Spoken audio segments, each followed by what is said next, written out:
Hello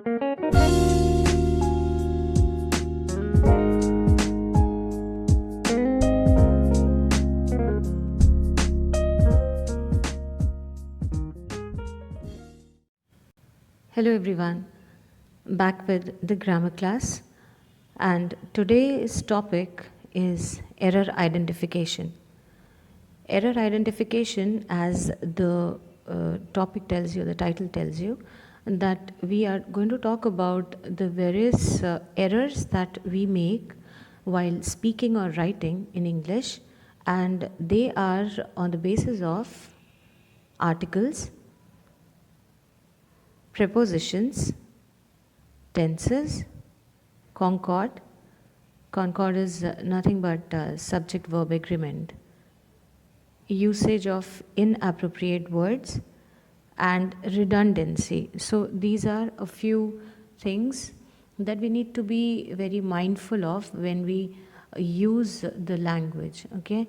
And on the basis of these various parts of grammar or aspects of grammar, we tend to make these errors, okay? So those are going to be discussed today.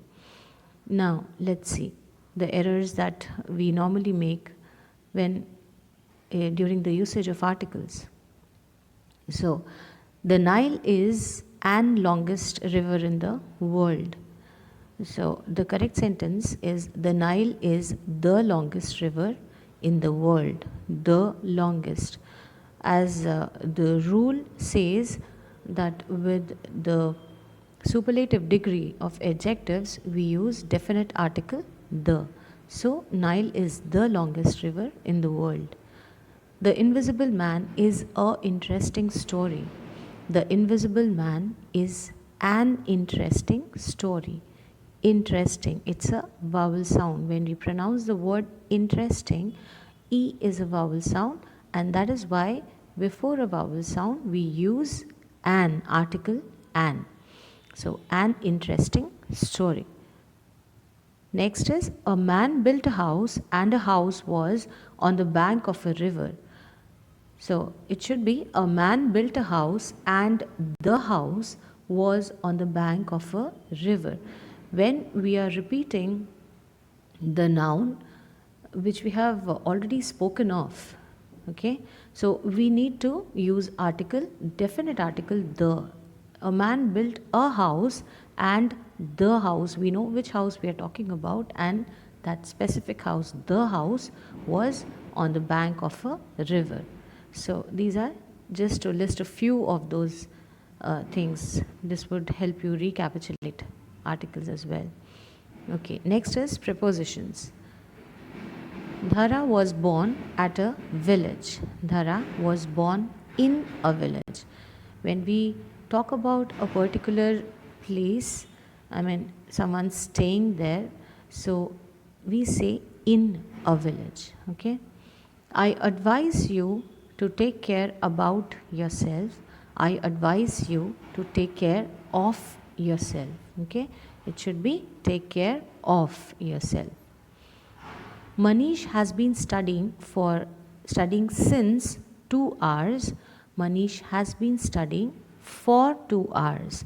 So as it has already been told to you that since is used when we speak in terms of a point of time, okay, not duration of time.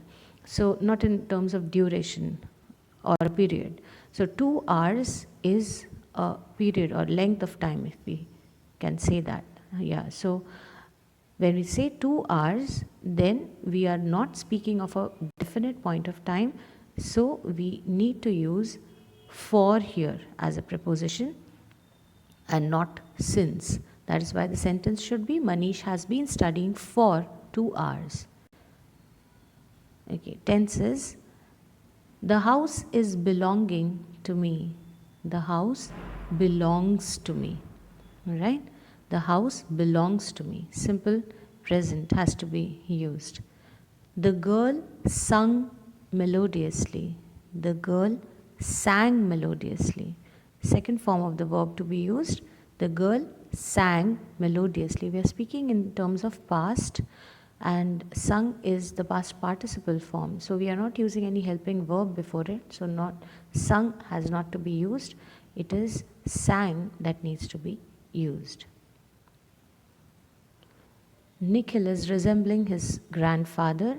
Nikhil resembles his grandfather. Okay, again, something which is present and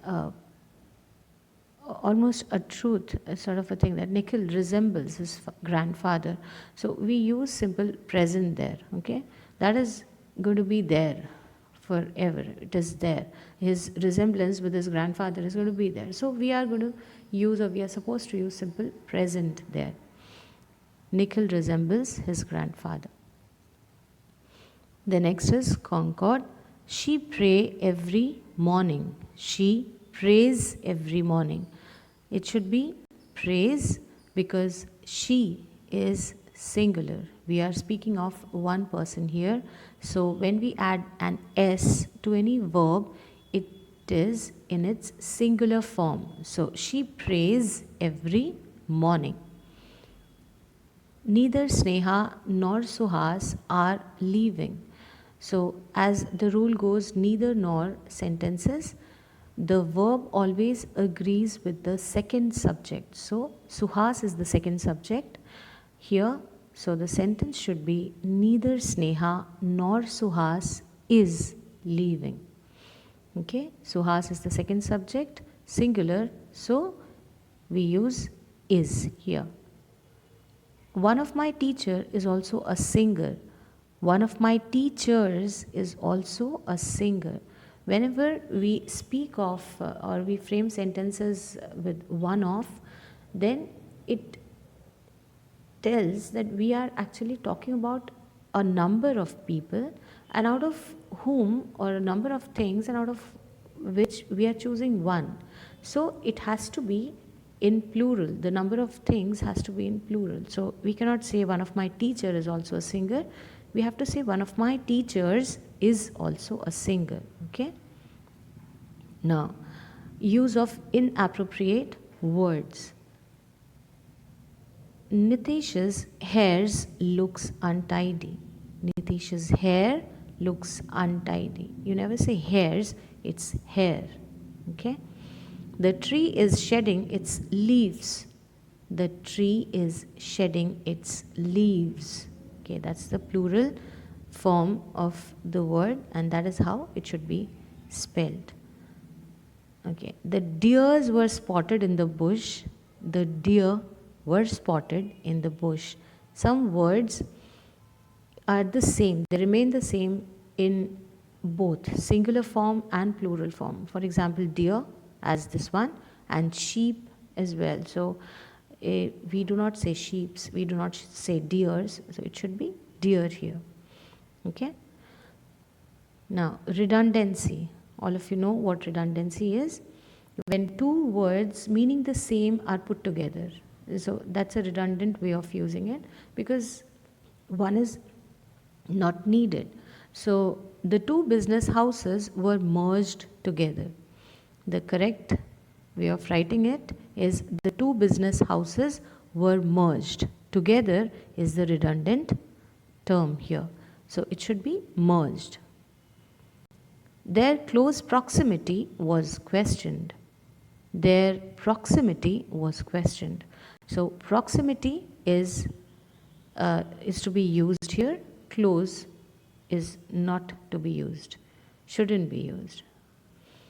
Outward appearance can be deceptive. Outward is again a redundant term. So appearance can be deceptive is what the sentence should be like. So these examples are about redundancy. Now moving on to the assignment, there are a few sentences, you need to correct them. The greater the demand, higher the price. Have you read the biography of Indira Gandhi's life? The negotiations among Brazil, India and Chile are going well. The man in red color t-shirt is the thief. I didn't attended the class today. The accused was guilty of false misstatement. The principal, along with the teachers, are praying, be ready to receive a free gift from our store. So these sentences are to be corrected.